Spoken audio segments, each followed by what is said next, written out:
ये सर आ रही है, आप कंटिन्यू रखिए। हाँ अपने सर, बारे में बताइए। हाँ, मेरा नाम शाहजहां राम है सर। मैं शादुना गांव, तहसील नोखा, बीकानेर, राजस्थान का निवासी हूँ। मेरी प्रारंभिक शिक्षा मेरे गांव शादुना के प्राथमिक स्कूल में और उच्च प्राथमिक में 8वीं पास की मैंने, और 10वीं 12वीं की शिक्षा मैंने नोखा के बाबा छोटूनाथ सीनियर सेकेंडरी स्कूल से प्राप्त की। और बीए एमए की परीक्षा मैंने बीकानेर विश्वविद्यालय से स्वयं पाठी के रूप में की। 2019 में मैंने नेट की परीक्षा पास की है। जी सर। जी, बीकानेर से आपने जो आपने स्नातक और अधि स्नातक की परीक्षा पास की है, तो आप बताएं कि बीकानेर यूनिवर्सिटी है, उसका जो नाम महाराजा गंगा सिंह पड़ा है, वो कब से उसका मतलब बदलाव हुआ? हाँ जी सर, इस यूनिवर्सिटी की स्थापना 2003 में हुई थी, और उसके 2 वर्ष बाद 2005 में इसका नाम महाराजा गंगा सिंह विश्वविद्यालय बीकानेर कर दिया गया था। जी, महाराजा गंगा सिंह जी के बारे में आप क्या जानते हो? उनका जो जनता के प्रति क्या रवैया था? जी सर, गंगा सिंह के चरित्र के बारे में या उनकी कार्यप्रणाली के बारे में जो रवैया हमारे बुजुर्गों के द्वारा हमने जैसा सुना है, किताबों में पढ़ने को मिलता है, तो वो सकारात्मक है। लेकिन कुछ अपवाद उनमें भी थे, जैसे कि जब गोलमेज सम्मेलन में वो जा रहे थे, उस समय मगाराम बेदादी ने जो चूरू के धर्म स्तूप पर झंडा आदि फहराया था, वहां पर एक कबीर पाठशाला जो दलितों के लिए खोली थी, इनको बंद कराने और उन पर मुकदमा आदि चलाने की ये कलंक के निशान भी उन पर हैं।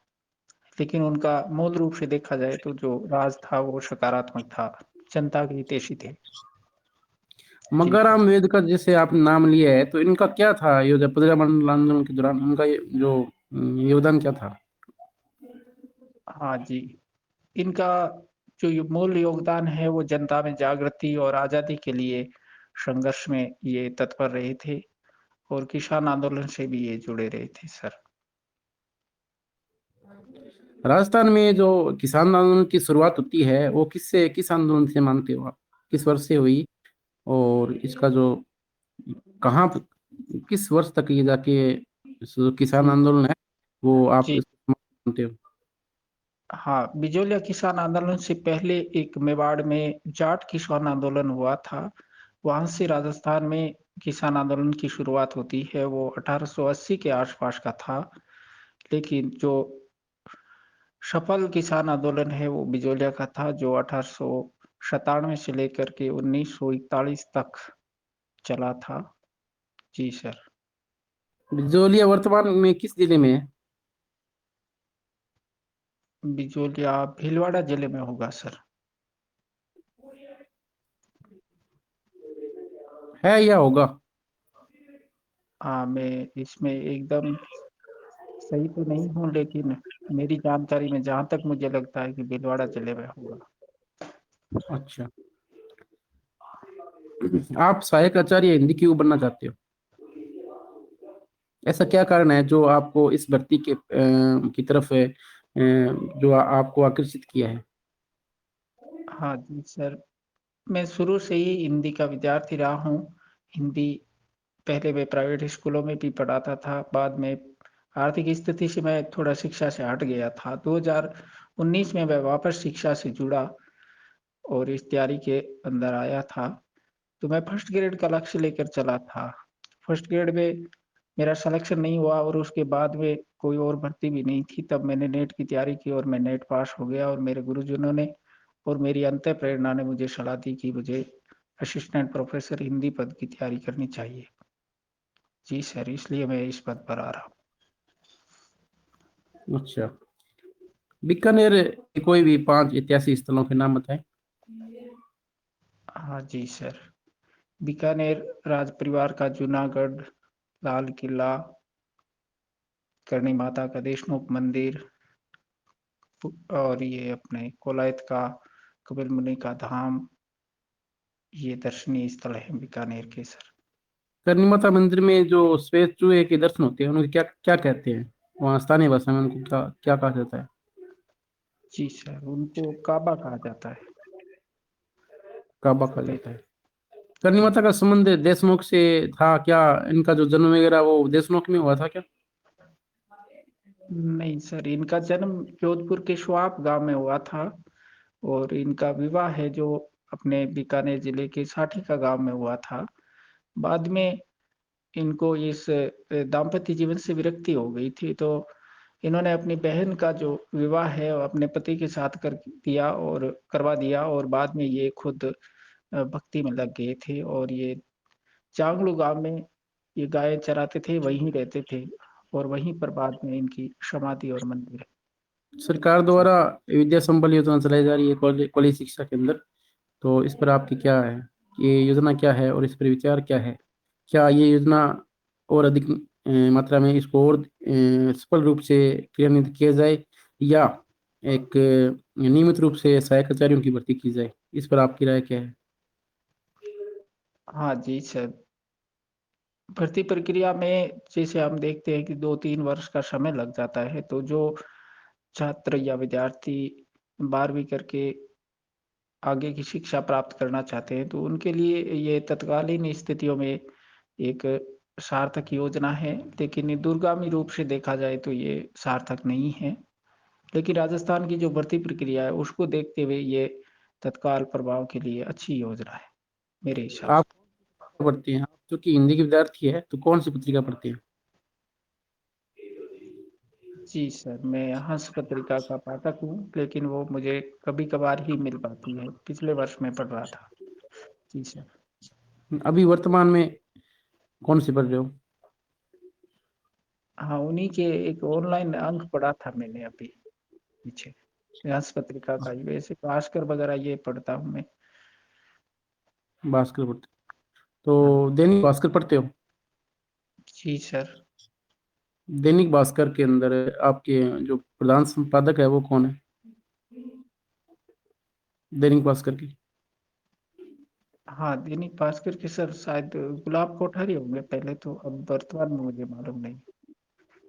माफ़ी चाहूँगा। अच्छा, तो आप ये बताएं कि कॉलेज शिक्षा विभाग द्वारा अभी हाल ही में ज्ञान सेतु प्रोग्राम शुरू किया जा रहा है, तो वो उसकी क्या प्रक्रिया है, कैसे वो होता है?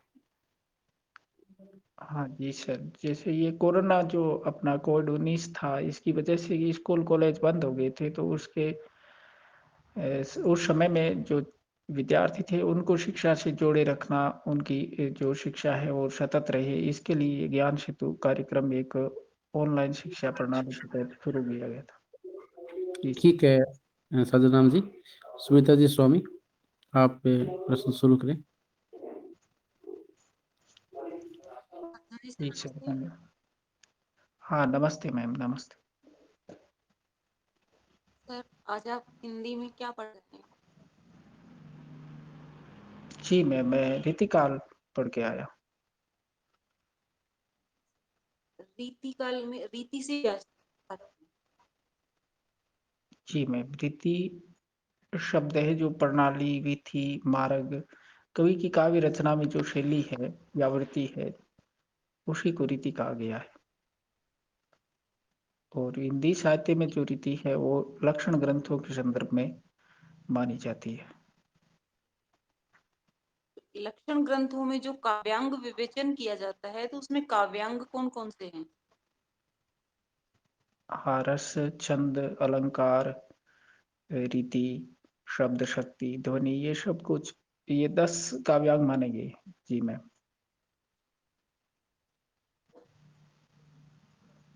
रस, आप वीर रस की परिभाषा सुनाएंगे सर? जी, वह काव्य रचना जिसको पढ़कर हमारे मन में उत्साह भाव का संचार हो, वह भी रस का काव्य होता है। उत्साह नामक एक निबंध है, वो काफी प्रसिद्ध है, तो वो किस रचनाकार का है? जी मैम, उत्साह नामक निबंध जो आचार्य शुक्ल का है।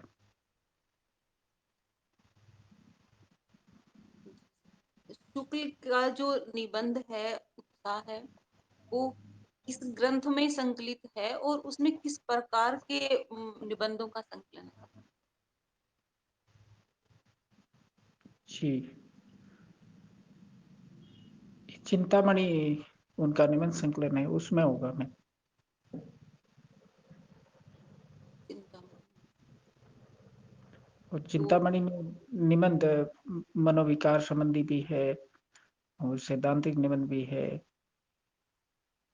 और वैचारिक निबंध भी है उनके। जी सर, आप रीतिकाल पढ़कर आए हैं, तो रीतिकाल में आपके प्रिय कवि कौन से हैं?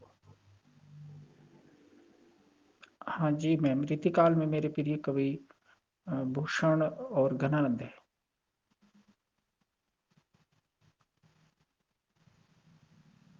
सर, गणानंद का कोई पद सुनाएंगे आप? जी मैम, घनानंद का पद है, आनाकानी आरसी निहारी बो करोगे कोलो, कहा मो चकित दशात्यों ने दिठी डोली हैं, मौन हूँ देखिए कितेक पण पालिए, कूक भरी मुकता बुलाए आप बोलिए, जान घन आनंद यो मोहि तुम्हें पेंज परी, जानियोगे टेक टरे कौन धुम लो लिए, रुई दिए रहोगे कहाँ लो बैराई बोकी, कब हूँ तो मेरी ये पुकार कान खोलिए। जी मैम। जी सर, बिहारी और उसमें घनानंद में कोई आप समानता बताइए। जी मैम, बिहारी और घनानंद दोनों ही श्रृंगार रस के मूलतः कवि माने जाते हैं। दोनों ही कवियों की जो भाषा है वो ब्रज भाषा है। जी मैम। जी सर, बिहारी सतसई के दोहों को किस कवि ने रोला छंद में बदलने के प्रयास किया? जी मैम, बिहारी सतसई के दोहों को रोला छंद में अंबिका दत्त व्यास ने लिखे थे, बिहारी बिहार के नाम से। अंबिका दत्त व्यास किस काल के कवि हैं? भारतेंदु काल के। भारतेंदु काल की कोई प्रतिनिधि रचना? जी मैम, भारतेंदु काल की किस रचना को आप प्रतिनिधि रचना मानना चाहेंगे?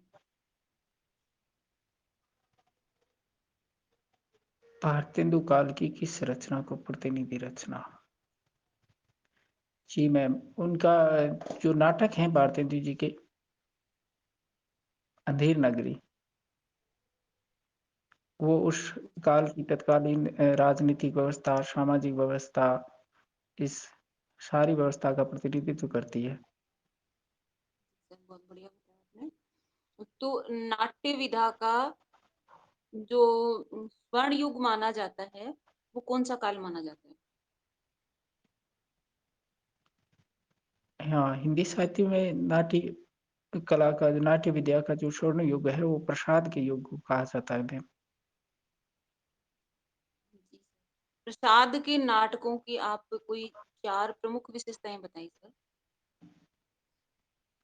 हाँ जी मैम, प्रसाद के नाटकों में अंकों की संख्या ज्यादा है, प्रसाद के नाटकों में पात्रों की संख्या भी ज्यादा है, प्रसाद के नाटकों में युद्ध और मृत्यु के दृश्य भी हैं, प्रसाद के नाटकों की भाषा तत्सम प्रधान और दार्शनिक उक्तियों का उसमें लिखी गई है। और प्रसाद के जो नाटक है मूलतः देखा जाए तो हमारे भारतीय रंगमंच के वो अनुकूल नहीं माने जाते हैं। उनके लिए अलग से रंगमंच का विकास करना पड़ता है, जैसा हमारे भारत में नहीं हुआ है, इसलिए वो अनुदित भी नहीं, अभिनीत नहीं माने गए। जी मैम। अभिनय योग्य नहीं माने गए। तो आप किस हाँ, नाटककार की रचनाओं को अभिनय योग्य मानेंगे? हाँ जी मैम, हिंदी साहित्य में काफी सारे नाटककार हैं जिनकी नाट्य रचनाएं अभिनीत हैं, जैसे अपने भुवनेश्वर प्रसाद मिश्र की नाटक हैं, और ये उपेंद्र नाथ हंस के नाटक भी बहुत अच्छे अभिनीत हुए हैं हिंदी साहित्य में अपने। हिंदी साहित्य सर, अपन हिंदी साहित्य पढ़ते हैं तो यहाँ साहित्य शब्द से क्या अर्थ है? हाँ जी मैम, साहित्य शब्द शय और हित इन दो शब्दों से मिलकर बना है। साहित्य का शाब्दिक अर्थ होता है सबका भला करने वाला।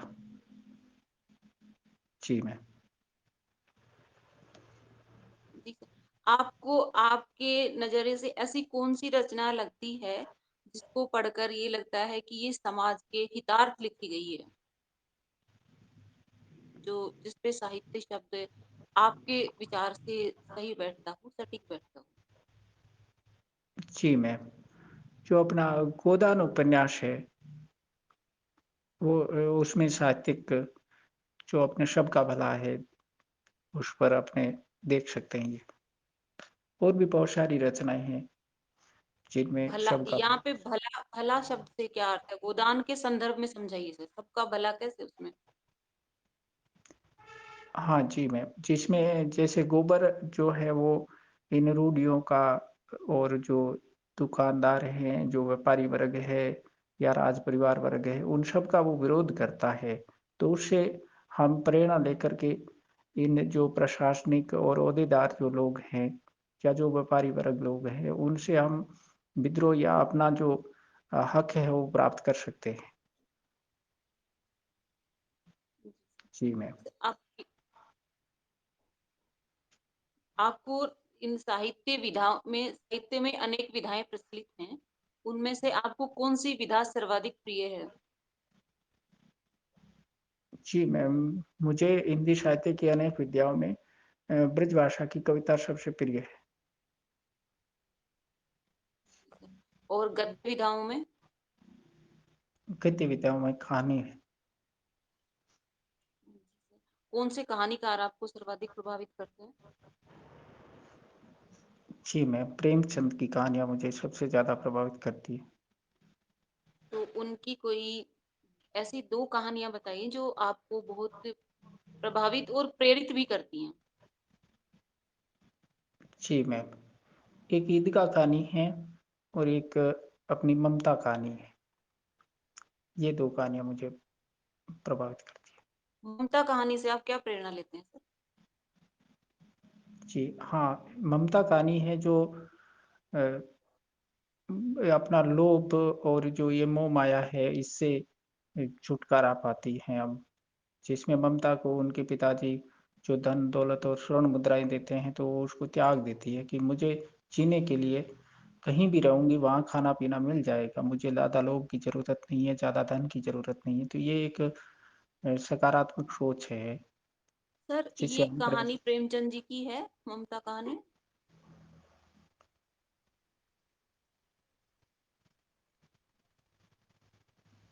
जी मैम, ये प्रसाद की हो सकती है, प्रसाद जी की है। सॉरी मैम, सॉरी जी, सॉरी सॉरी। हाँ, प्रसाद की है ये ममता कहानी जिसमें त्याग और इस बलिदान की कहानी के इस कहानी के शिल्प विधान की 2 विशेषता बताइए सर, आपका अनुभव।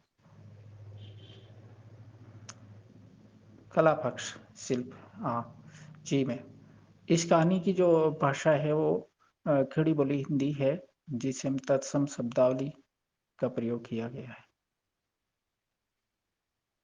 जी सर, जी मैम, धन्यवाद। इतना ही बता पाऊंगा। समाप्त हुआ। और स्वामी जी सर, आगे की प्रक्रिया जारी रखें। जी मैम, धन्यवाद।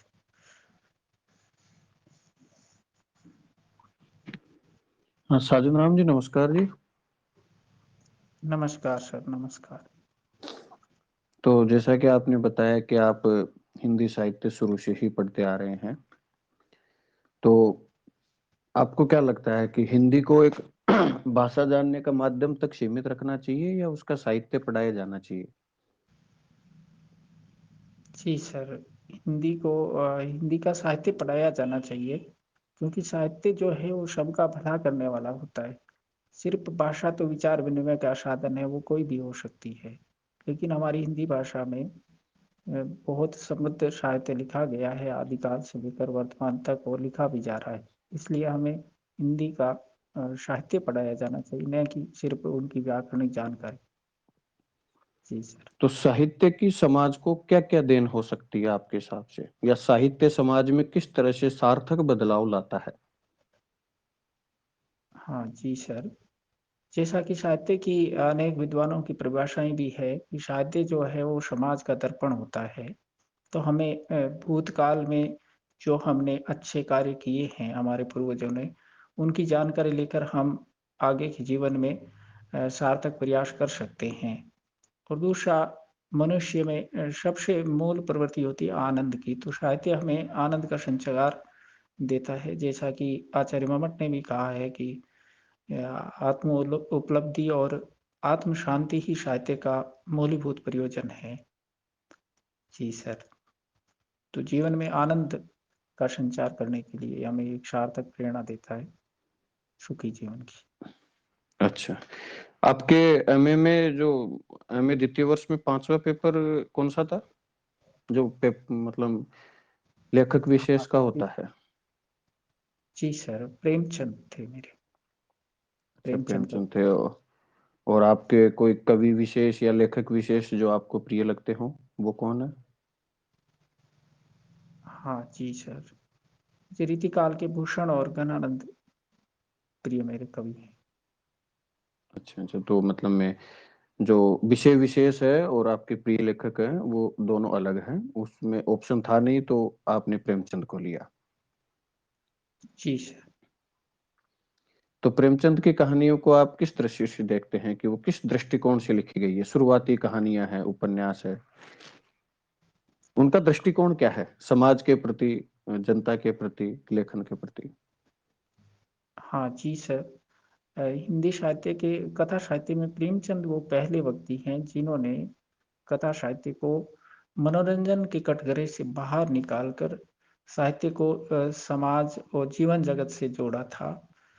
और उसके अलावा उनकी जो भाषा है वो एक सरल हिंदी भाषा है जिसको कम पढ़ा लिखा, ज़्यादा पढ़ा लिखा हर कोई व्यक्ति उसकी भाव संवेदना को समझ सकता है।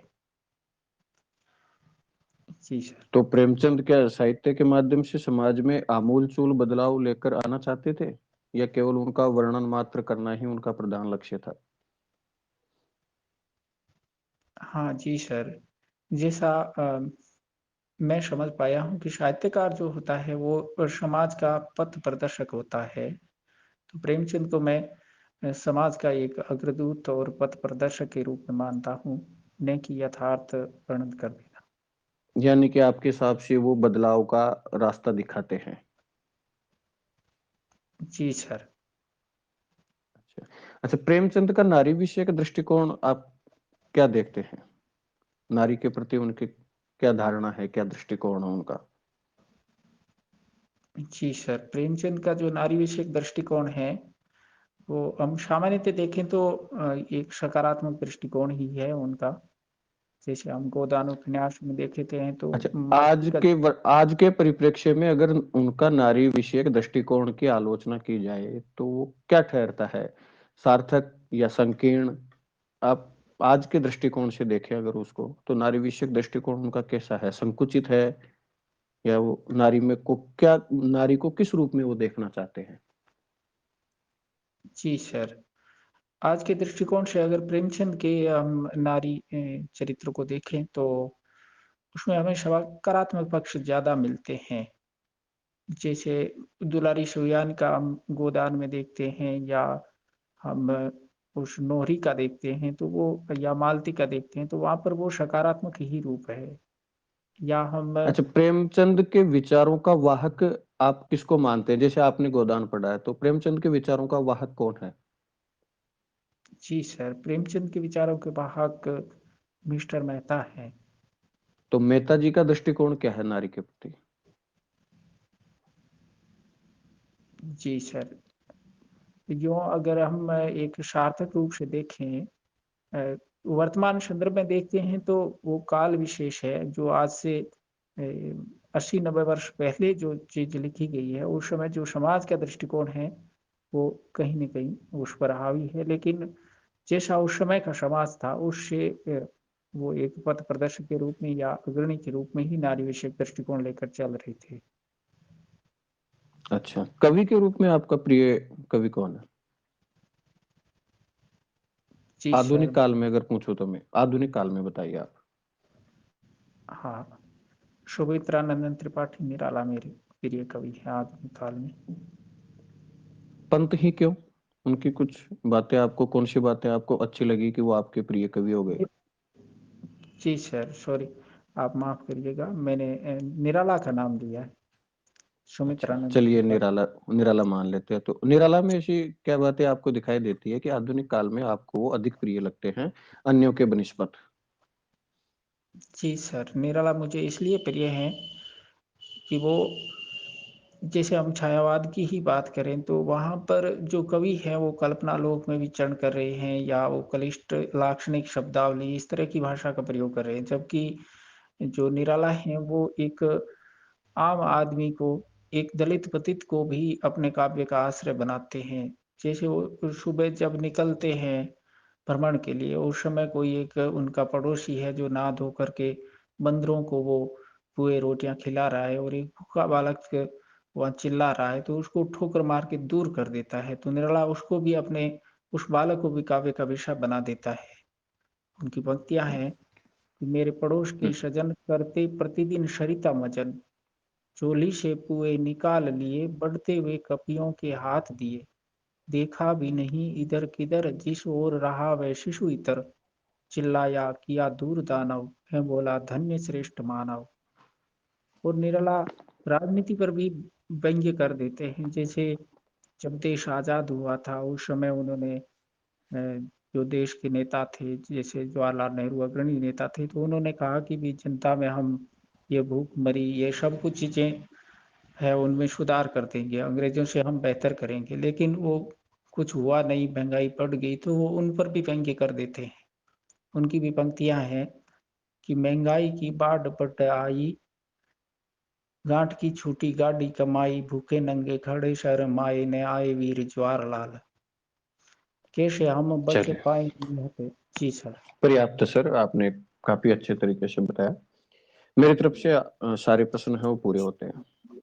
ठीक है सर। जी जी सर, धन्यवाद। जी सर। धन्यवाद श्वेता मैडम और रविंद्र जी सर, दोनों का धन्यवाद आपका। आपका इंटरव्यू समाप्त हुआ। राधा नाम जी। जी सर, धन्यवाद सभी साथियों को।